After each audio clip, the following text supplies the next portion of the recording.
Constitucional. Ya tenemos a la presencia del doctor Reinaldo López. Él nos acompaña desde el hermano país de Perú. El doctor Reinaldo López es abogado por la Universidad Inca Garcilaso de la Vega, aparte es politólogo por la Universidad Inca Garcilaso de la Vega, es egresado de la maestría en Derecho Constitucional por la Universidad Federico Villarreal, egresado de la maestría en Política Jurisdiccional por la Pontífica Universidad Católica del Perú y Universidad de Castilla-La Mancha, España. Además, tiene estudios de posgrado en Economía y Geopolítica de Asia por la Universidad Externado de Colombia. Es especialista en pensamiento estratégico por el Centro de Estudios de Geopolítica y de Seguridad, CEDEGIS de Madrid, España. Él nos acompaña hoy con el tema Desafíos en la implementación de reformas constitucionales. Bienvenido, estimado doctor Reinaldo López. Es todo suyo el auditorio. Usted, muy buenos días. ¿Se me escucha? Por favor. Sí, estimado doctor. A ver, permítame. Ahí, estimado doctor, tal vez. Ya, ahora sí, ¿se me escucha bien? Sí, fuerte y claro, estimado doctor. Un gusto Se me saludarle. ve bien, ¿no? Bienvenido. Porque tengo la cámara encendida. Sí, sí tiene encendida la cámara, estimado doctor. Perfecto. Listo. En primer lugar, quiero agradecer enormemente a Juristas Ecuador, a Latin Juris y a todos los presentes que se encuentran en este momento en el séptimo Congreso Internacional de Derecho Constitucional. Yo estoy muy agradecido por la invitación, siempre me hago presente cuando ustedes organizan estos congresos y realmente pues es todo un honor y un placer. Bien, a mí se me ha convocado para hablar de un tema interesantísimo y que creo que es transversal para todos los países hoy en día que se habla mucho de los estados constitucionales, ¿no? Los desafíos que representan las implementaciones de las reformas constitucionales. De hecho, voy a empezar en primer lugar hablando de una idea, ¿no? Para poder de allí irnos expandiendo e ir identificando si es que existen esos desafíos y cuáles podrían ser algunos de los más importantes. Eh, Thomas Jefferson, que fue, ustedes bien saben, el tercer presidente de los Estados Unidos, cuando le preguntaron en algún momento qué cosa era la Constitución, Jefferson había participado, al igual que los distintos framers norteamericanos de la época, me refiero a estos pensadores que coincidieron, los grandes pensadores norteamericanos coincidieron precisamente en la época en que Estados Unidos se independizó, las 13 colonias se independizaron del Reino Unido y formaron lo que ahora es pues los Estados Unidos de Norteamérica, ¿no? Benjamin Franklin, Thomas Jefferson, John Jay, Alexander Hamilton, etcétera, Thomas Paine, entre otros. Bueno, Jefferson formó parte de los que elaboraron la Constitución norteamericana de 1776, la famosa Constitución de Filadelfia, que es la Constitución de los Estados Unidos vigentes hasta el día de hoy. Y cuando él llegó a ser presidente de los Estados Unidos, el tercer presidente de los Estados Unidos, le preguntaron a él qué cosa es la Constitución norteamericana, cómo la podía definir él. Y él respondió de una manera bastante interesante. No lo hizo desde el punto de vista jurídico, como nosotros estamos acostumbrados a entender o a definir a la Constitución, ¿no? Si alguien pregunta qué cosa es la Constitución, uno de frente dice, ah, la Constitución es la norma jurídica, política, fundante de un ordenamiento donde se encuentran los derechos fundamentales y la estructura del Estado. Esa es una definición, vamos a decir, estandarizada, común, general, de una constitución. Pero cuando a Jefferson le preguntaron qué cosa era la constitución, específicamente la constitución norteamericana, él respondió así, con esta frase: la constitución es el sentido común del pueblo norteamericano plasmado en una norma jurídica. Eso es la constitución norteamericana. El sentido común del pueblo plasmado en una norma jurídica. Y esta idea de Jefferson no es que sea una idea de él nada más. Lo que él expresaba era efectivamente lo que la Constitución norteamericana representaba y hasta el día de hoy representa para el pueblo norteamericano. Las constituciones deberían tener lo que los norteamericanos definen como arraigo constitucional. Lo que otros, por ejemplo, en Alemania, como se me dio el nombre ahorita, algunos en Alemania denominan patriotismo constitucional. Y otros, aquí en Latinoamérica, le han dado el nombre de sentimiento constitucional. Llámele arraigamiento, patriotismo, sentimiento constitucional, en palabras más, palabras menos, lo que significa que el pueblo conoce su constitución, sabe de su constitución. Y al saberla, al conocerla, la quiere. Y por eso la defiende. Y eso es lo que Jefferson expresaba con respecto a la Constitución de los Estados Unidos. El sentido común del pueblo plasmado en una norma jurídica. Uno de los grandes problemas que tienen las constituciones actuales, sobre todo aquí en Latinoamérica, es precisamente carecer de ese arraigo o sentimiento constitucional. Las constituciones muchas veces, por lo general, en varios países latinoamericanos, en el Perú, en Ecuador, en Colombia, en Argentina, son documentos que son conocidos por lo general más que todo por los abogados. Si es que todos los abogados la conocemos, también completamente la Constitución. Hay casos en que muchos abogados ni siquiera la terminan de conocer completamente sus constituciones. Entonces, ¿pero qué hay de los demás?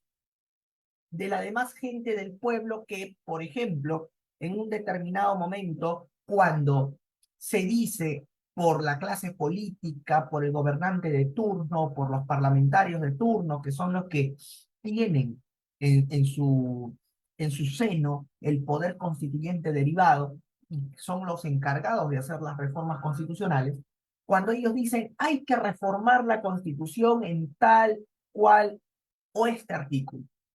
Muy bien, se supone que eso, que los congresistas, que los parlamentarios que van a llevar a cabo una reforma constitucional como poder constituyente derivado, o el órgano ejecutivo también, como por ejemplo acá en el Perú, sucede que el presidente de la República tiene iniciativa de reforma constitucional, o sea, puede plantearle al Congreso la reforma de la Constitución.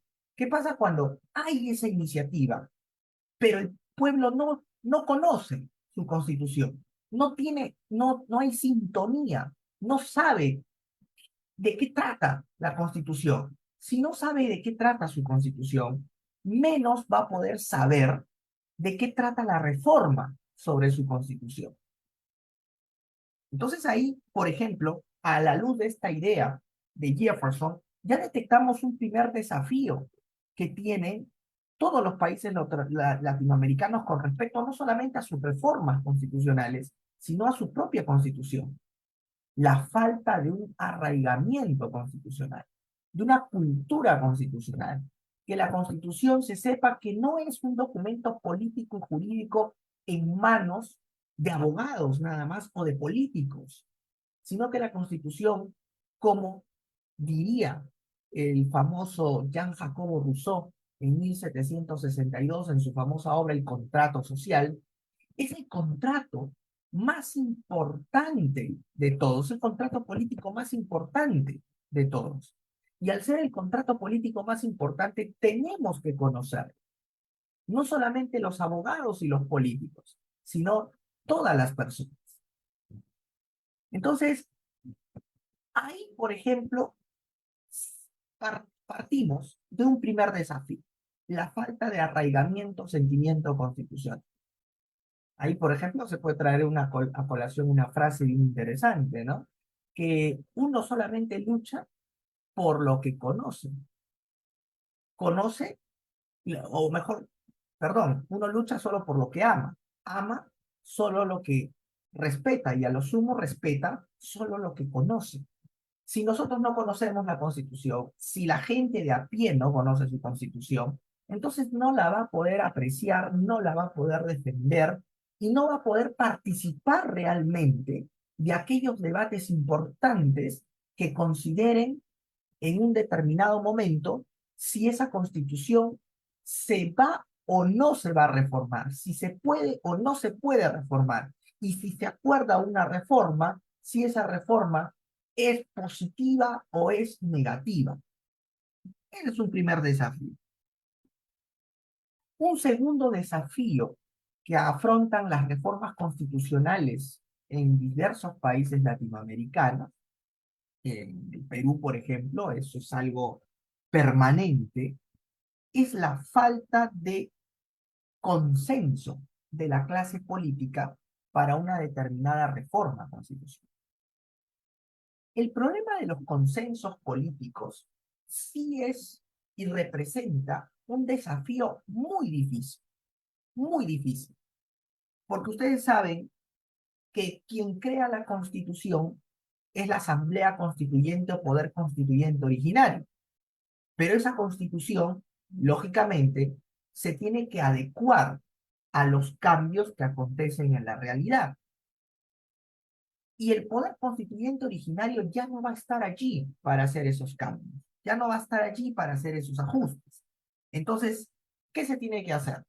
El poder constituyente originario le delega esa función a uno de sus hijos. Como el poder constituyente, al crear la constitución, crea los poderes constituidos, a uno de esos poderes constituidos le delega la función de adecuar su obra, cuando llegue el momento, a los cambios que acontecen en la realidad. El elegido es el poder legislativo, que cuando reforma la Constitución, ojo, no lo hace como poder legislativo, lo hace como poder constituyente derivado. Porque imagínense, ¿no? Si como poder legislativo podría reformar la Constitución, sería un absurdo, porque la ley que emitiera ese poder legislativo sería una ley que tuviera rango constitucional, y eso es imposible. El poder legislativo, para emitir una ley con rango constitucional que modifique o que pueda modificar la Constitución, tiene que hacerlo como poder constituyente derivado. Muy bien. Entonces, el poder constituyente derivado es el encargado de hacer la reforma constitucional. Pero ¿qué pasa cuando este poder constituyente derivado, que es el Parlamento, está construido o está conformado por una serie de partidos, de grupos políticos que no llegan a un consenso, que no son capaces de llegar a acuerdos y que viven como carroñeros del Estado, enfrentándose mutuamente para destruirse unos a otros, no por beneficio del país, sino por beneficio de sus bolsillos o de intereses económicos que están detrás de ellos y que representan los que están allí. Entonces, ahí se genera un tremendo problema, porque de repente llega un momento en que la Constitución efectivamente requiere ser modificada porque necesita adecuarse a los cambios que acontecen en la realidad. Pero si no hay ese consenso político, no se llega a ese acuerdo, entonces no se pueden hacer las reformas que se deberían hacer para que esa Constitución calce, esté en sintonía con la realidad del momento. Y eso es un gravísimo problema porque la realidad no espera, la realidad avanza. Y la realidad muchas veces tiene que ver con las cuestiones económicas del país, las cuestiones sociales del país, las cuestiones culturales del país. Y lógicamente, si la norma fundante del Estado no se adecua a esos cambios, el pueblo va a entrar pues en una crisis, puede entrar en un contexto de zozobra, de caos, y eso atenta directamente contra los estados constitucionales. Pero el problema es que la clase política o los grupos políticos en América Latina, por lo general, no representan los intereses del pueblo. Representan, como vuelvo a decir, intereses particulares. Y al representar intereses particulares, los intereses particulares van a chocar siempre, van a entrar en conflicto. Y es muy difícil llegar a acuerdos o consensos. Ese es un problema, por ejemplo, que lo tiene el Perú. Ustedes saben, les comento, nosotros tenemos la Constitución de 1993, que fue emitida por el gobierno de Alberto Fujimori, en un clima de dictadura absoluta, a raíz del golpe de Estado que dio el presidente Fujimori el 5 de abril del año 92. Por la presión que ejerció la comunidad internacional en ese momento, Alberto Fujimori tuvo que dar una nueva constitución de la mano con el Parlamento, con el Congreso de ese momento, que era un Congreso totalmente subordinado al dictador. Y este dictador había quebrado la constitución de 1969, una constitución peruana que era muy estudiada, muy aplaudida, muy reconocida a nivel latinoamericano como una constitución vanguardista. El problema es que ante la falta de los acuerdos políticos, ante la falta de los consensos de la clase política para modificar ciertos artículos de esa constitución del 79, que, valgan verdades, ha sido la mejor constitución que ha tenido el Perú, para modificar esos artículos y obviamente adecuar la constitución del 79 a los cambios, a la realidad imperante de ese momento, que era una realidad terrible, porque el Perú en ese momento sufría una crisis económica con consecuencias catastróficas, producto del gobierno del expresidente Alan García entre los años 85 y 90. La falta de esos acuerdos conllevó a una convulsión popular tal que se eligió al presidente Alberto Fujimori democráticamente, pero este señor, con la tremenda crisis económica que teníamos, con la convulsión social en ese momento, porque teníamos a dos grupos terroristas, Sendero Luminoso y el Movimiento Revolucionario Tupac Amaru, que estaban haciendo eh, caos absoluto en grandes partes del país, como ahora, por ejemplo, es el fenómeno de la delincuencia organizada en el Perú y también lo sufre Ecuador, lo sufre Colombia, lo sufren muchos países latinoamericanos. Bueno, en esa época, en los 90, era el terrorismo en el Perú. Entonces, el señor Alberto Fujimori, ante la falta de los acuerdos políticos, fue la excusa perfecta para que él diera el golpe de Estado el 5 de abril del 92. Y él acusó directamente a la clase política de ser una clase política incapaz de haberse puesto de acuerdo para hacer las reformas que requería la Constitución del 79 y producto de esa falta de consenso, de esa incapacidad para llegar a acuerdos, él dio el golpe de Estado y se convirtió en dictador. Y adivinen qué pasó. La gente lo respaldó absolutamente. Cuando el señor Fujimori dio el golpe de Estado, el 90% de la población peruana legitimó ese golpe de Estado. Ahí se dan cuenta qué importante y qué dramático y qué sensible es este desafío de la falta de consensos políticos para plantear las reformas constitucionales cuando es el momento de hacerlo. Se puede llegar a golpes de Estado, como sucedió en el Perú en el año 92. No se ponía de acuerdo la clase política, llegó este señor con gran popularidad y dio el golpe de Estado y el pueblo lo respaldó. Pues sí, está bien. Y este señor no hizo reformas. Inmediatamente creó una nueva constitución a su medida, que fue la constitución del 93, que es la constitución que el Perú tiene y que ya tiene más de 20 años y que no ha podido ser cambiada porque tampoco hay acuerdo de la clase política. Fíjese, nosotros en el Perú seguimos arrastrando el mismo problema, la falta de consensos y acuerdos políticos para hacer reformas constitucionales y para, en, en la medida de lo posible, como algunas voces señalan, cambiar la constitución del 93. Esa falta de acuerdo político sumado a la falta de arraigamiento constitucional que en el Perú también hay una absoluta falta de arraigamiento cultural porque la gente no conoce la Constitución. Entonces se genera pues en una situación que nos deja en una disyuntiva o en un contexto muy peligroso, porque se puede volver a repetir lo que pasó en el año 92.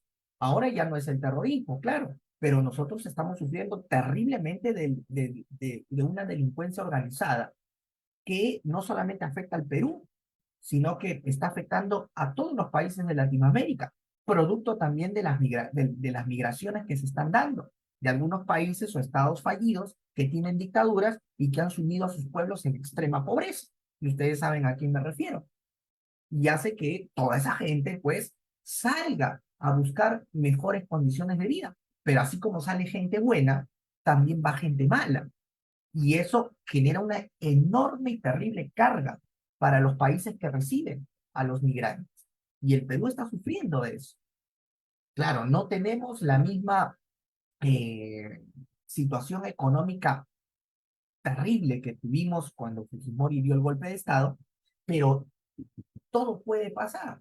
Puede pasar que la economía se derrumbe de un momento a otro y ahí sí vendría una convulsión social que podría llevarnos a las manos de otro dictador. Entonces, ya vamos viendo dos desafíos acá. El primer desafío es la falta de arraigamiento constitucional. Y el segundo desafío para implantar reformas constitucionales es la falta de acuerdos o consensos de nuestra clase política, la incapacidad muchas veces para hacerlo o por servir a intereses particulares, simplemente no querer hacerlo. Ahora, hablándoles un poquito de la Constitución del Perú, hoy en día, por ejemplo, la Constitución del 93, que como les dije, fue producto de un golpe de Estado. Cuando cayó el régimen de Alberto Fujimori, el presidente interino en ese momento, porque ustedes saben que Alberto Fujimori renunció desde Japón, y la renuncia fue pues una renuncia fraudulenta, porque en realidad él se había ido prófugo. El Congreso tuvo que destituirlo y en ese momento asumió el que era el presidente del Congreso, el doctor Valentín Paniagua. Él fue el presidente de la transición en el año 2001, hasta que se convocaran a nuevas elecciones, caído el régimen dictatorial de Fujimori.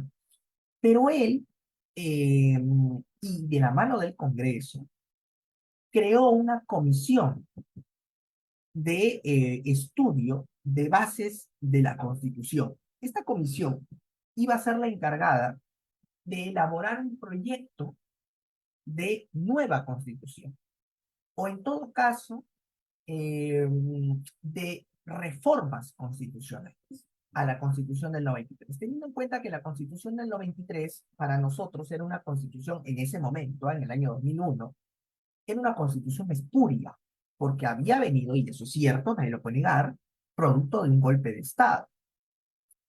Pero vean que la falta de consensos políticos conllevó a que este informe que elaboró esta comisión, creada por el Ejecutivo y el Parlamento, y llena de expertos, es una comisión con gente especializada en la materia, no llegó a ningún puerto, simplemente naufragó, porque el debate de que si se elaboraba o no una nueva constitución o si se retornaba a la constitución del 79 o se reformaba la constitución del 93, se quedó ahí en el limbo cuando comenzaron a haber convulsiones políticas en el país, producto de nuestro retorno a la democracia. Subió al poder el presidente Alejandro Toledo. Toledo en todos sus discursos hablaba de que hay que ver la comisión de bases, y hay que reformar o en todo caso cambiar la constitución del 93. Y nunca pasó, nunca pasó. Y ustedes se preguntarán, oye, ¿y cómo entonces, si la constitución del 93 del Perú es una constitución espuria, es una constitución que vino producto de un golpe de Estado, y me dices que no ha habido, que la clase política no se ha puesto de acuerdo no se ha puesto de acuerdo con las reformas constitucionales, muchas que deberían haberse dado? ¿Cómo es posible que la constitución siga vigente y la gente no haya estallado en protestas? o haya habido cierta convulsión política, más aún que en el Perú, en los últimos años hemos estado en constante ebullición y con una clase política que aquí en el Perú ya nadie aprecia y todos repudian. Bueno, ahí entra Tallar y lo que la doctora justamente que me antecedía hablaba, ¿no? De la labor que hoy en día despliegan las cortes o tribunales constitucionales. Cuando cayó el régimen de Alberto Fujimori en el año 92, el Tribunal Constitucional, que nosotros creamos con la Constitución del 79 y que se mantuvo con la Constitución del 93, pero en la época de Fujimori el Tribunal Constitucional era un órgano castrado porque Fujimori tenía todo el poder. Cuando cae Fujimori, nuestro Tribunal Constitucional comienza a ejercer, el Tribunal peruano, comienza a ejercer su labor, ser los auténticos intérpretes de la Constitución. Y a lo largo del tiempo, eh, perfecto, no se preocupen, ya me quedan 5 minutos, voy acabando. Y a lo largo del tiempo, nuestro Tribunal Constitucional, entre los años 2002 hasta la actualidad, el año 2023, o sea, 20 años, ha asumido la función que le correspondía asumir al Parlamento. Es decir, mientras que el Parlamento no se ponía de acuerdo en hacer las reformas constitucionales pertinentes, el Tribunal Constitucional, mediante sus sentencias y a través de las interpretaciones y mutaciones constitucionales, comenzó a ejercer esa labor. Porque hoy en día, fíjense que en los estados constitucionales, no solamente quien puede modificar la constitución es el poder constituyente derivado, también lo hacen los tribunales constitucionales a través de las interpretaciones. Pues bien, en el Perú, el rol de las interpretaciones lo tuvo y lo tiene hasta el día de hoy el Tribunal Constitucional.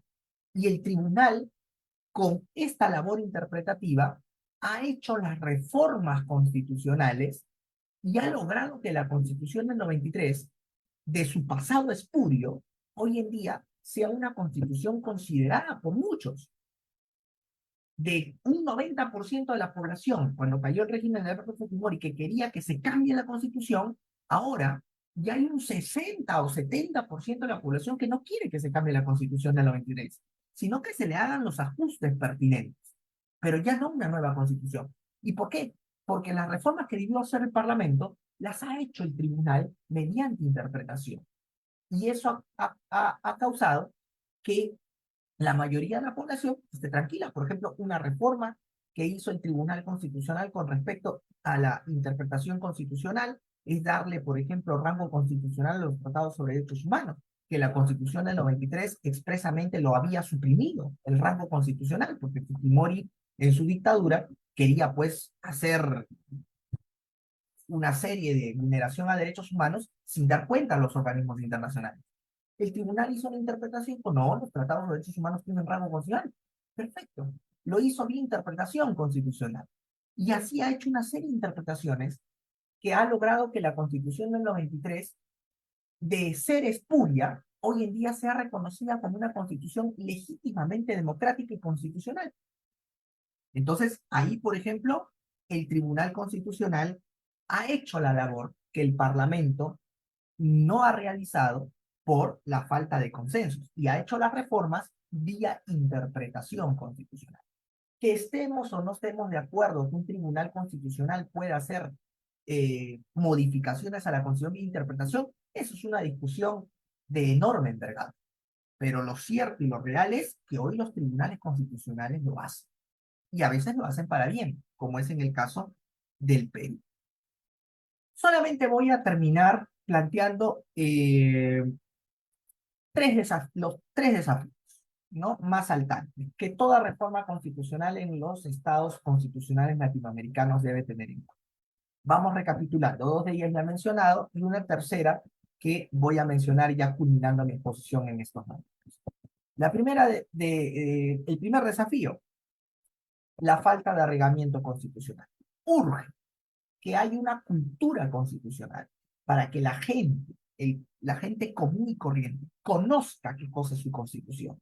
Porque a partir de conocer su constitución, la gente realmente va a poder votar si una reforma es o no es positiva. Porque si no se conoce la Constitución, menos se va a poder conocer si una reforma es positiva o no, si es necesaria o no es necesaria. Primer desafío. Un segundo desafío, la falta de consenso político. Urge que la clase política, que los partidos políticos, que los grupos políticos que estén en el Parlamento se olviden de sus intereses particulares y trabajen por el interés nacional y lleguen a acuerdos y consensos para hacer las reformas constitucionales cuando se deban hacer, porque de lo contrario se puede caer en caos políticos que lleven a dictaduras. Y un último y tercer desafío es saber cuáles son los límites de esas reformas constitucionales. Algunas constituciones tienen límites expresos, pero otras no. El problema es que cuando se hace una reforma constitucional, ya sea por el poder constituyente derivado o a través de la interpretación que hacen los tribunales o cortes constitucionales, se tiene que tener claro cuáles son esos límites para no desnaturalizar la Constitución y por ende afectar la voluntad del poder constituyente originario. Está bien, la Constitución se modifica de acuerdo a los cambios que acontecen en la realidad, pero una cosa es modificar y otra cosa es cambiar la Constitución.